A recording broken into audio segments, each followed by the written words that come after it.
Hello dog lovers. आज की इस वीडियो में हम डिस्कस करने वाले हैं कि जब हम हमारे घर पर एक छोटा पप्पी लेकर आते हैं तो उसकी केयर किस प्रकार कर सकते हैं, उसको खाने में क्या देना चाहिए, कितनी बार देना चाहिए और उसको क्वालिटी उसकी कैसे चेक कर सकते हैं, ओरिजिनलिटी की, जो डिफरेंट डिफरेंट ब्रीड्स के हम पप्पी लेकर आते हैं। तो सबसे पहले तो कुछ पॉइंट्स को आपको ध्यान रखना होगा फ्रेंड्स।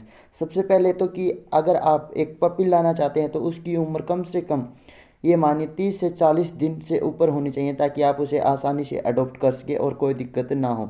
अगर आप पपी लेना चाहते हैं तो एक ज़रूरी पॉइंट ये भी कि आप उसकी मदर के नीचे से वो पपी ले, उसकी मदर की और फादर की क्वालिटी देख कर, ताकि वो जब वो बड़ा हो तो उन्हीं के अच्छे गुण उस पपी में आ सके। और ये चीज़ें आपको ध्यान रखनी कि एक छोटा पपी समय समय पर बहुत ज़्यादा बीमार हो जाता है। आपको उसको घर पे बड़े ही अच्छे से रखना है। उसको कांच की चीज़ें हुई, सिक्के वगैरह, जो कूड़ा है उससे दूर रखना है, ताकि वो उसे खाने ले और बीमार नहीं हो जाता। क्योंकि आप जानते हैं कि छोटे जो पप्पी होते हैं वो आसानी से कोई भी चीज़ अपने मुंह में डालने की कोशिश करते हैं। तो एक बात, इस चीज़ का आपको ध्यान रखना है। और आप सभी जानते हैं कि एक छोटा पपी टॉयलेट और पोटी बार बार करता है, तो इसके लिए आपको परेशान नहीं होना है। 3 से 4 बार वो अक्सर दिन में कर सकता है। वो गंदगी भी कर सकता है जब वो छोटा रहता है, लेकिन जैसे जैसे वो बड़ा होता है, 2 मंथ 3 मंथ, तो वो समझने लग जाता है और दिन में 1 से 2 बार आपको कुछ सिग्निफिकेंस कर देगा। और अपनी उम्र के साथ उसके अंदर डिसिप्लिन आना शुरू हो जाएगा। आप उसको अच्छे से सोशलाइज करके रखिए और उसे बाहर अपने फ्रेंड्स के साथ और बाकी अन्य पपीज के साथ उसको ले जाइए, ताकि वो सभी के साथ अच्छे से फैमिलियर हो सके। और जहाँ तक कि खाने की बात आती है तो आप उसे घर पर बना हुआ खाना, डॉग बिस्किट्स और कुछ पैडीज़ वगैरह डाल सकते हैं। और दिन में उसको आप 4 से 5 बार उसको खाना खिलाना है, क्योंकि आप सभी जानते हैं छोटा जो पपीज होता है उसको भूख और प्यास बहुत ज़्यादा लगती है। पानी भी आपको उसको बार बार देना होगा। और गर्मी के मौसम में तो ये ज़रूरी हो जाता है कि ग्लूकोज और पानी की आपको उसमें पूर्ति रखनी होती है, नहीं तो उसको स्टॉलिंग वगैरह और दस्त वगैरह की शिकायतें हो सकती हैं। और यहाँ तक आप वीडियो में आए हैं तो वीडियो को ज़रूर लाइक कीजिए, चैनल को सब्सक्राइब कीजिए पहली बार आए हैं, क्योंकि डॉग रिलेटेड जानकारियाँ हम यहाँ पर देते रहते हैं।